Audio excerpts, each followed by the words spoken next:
Right, now I'd like to talk to you about how you can understand chords better.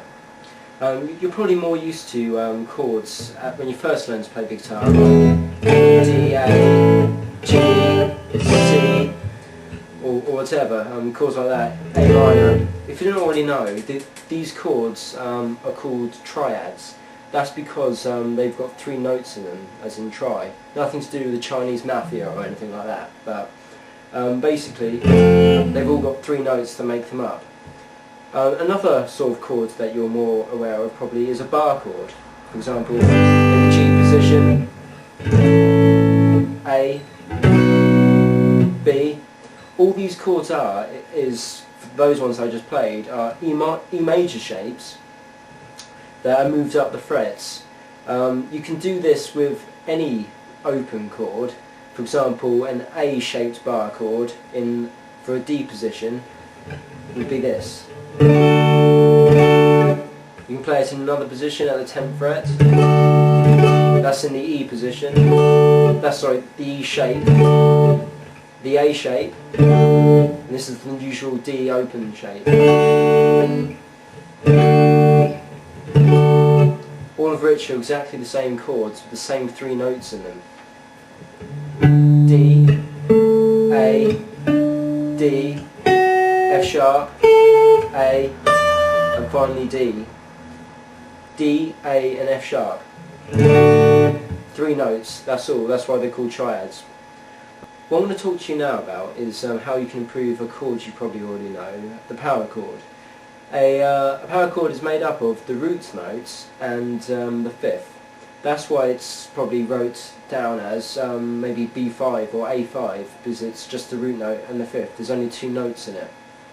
So, for example, if I played a B power chord made up of B and an F sharp, you get this. You can make it sound thicker by adding the B in the octave, so you get this kind of effect. Or you can add the 5th in the bass, which is probably the heaviest, fullest kind of power chord.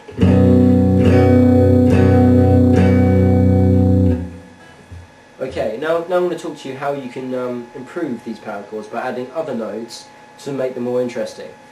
The first one you can add is the major 3rd, which will turn it into a B major chord. This is the D sharp note I'm adding, the 3rd note in the B major scale.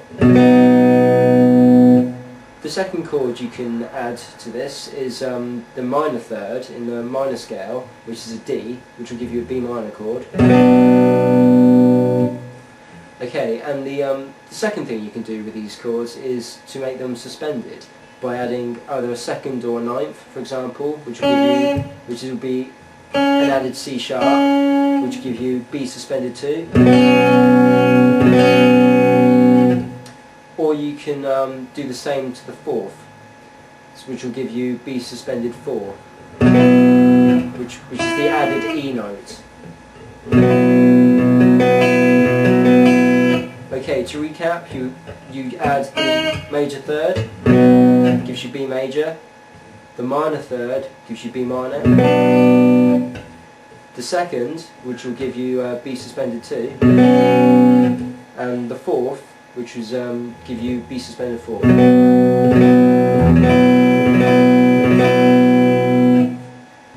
Now I'm going to talk to you about how you can add 7ths to the chords. The first one I'd like to show you is the major 7th chord, which will you add the major 7th and the major 3rd to it to make it a major chord, and it gives you this shape. So you flatten the B to give you a B flat, and you've got the D sharp, which will give you this chord.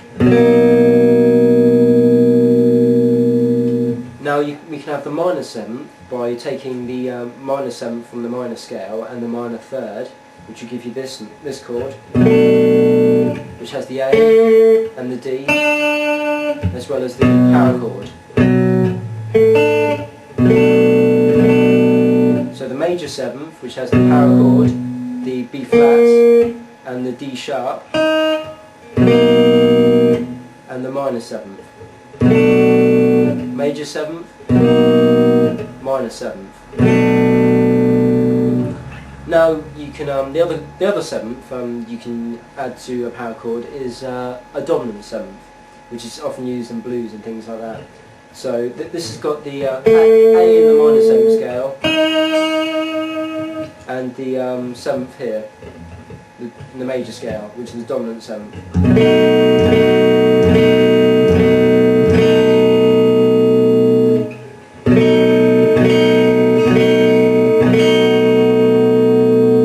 The last chord I'd like to show you is the major add 9 chord. This is the same as the major chord, but basically you add the C sharp instead of having the B as an octave. So you have the normal B power chord, and a C sharp on the G string, and a D sharp on the B string. So you get this.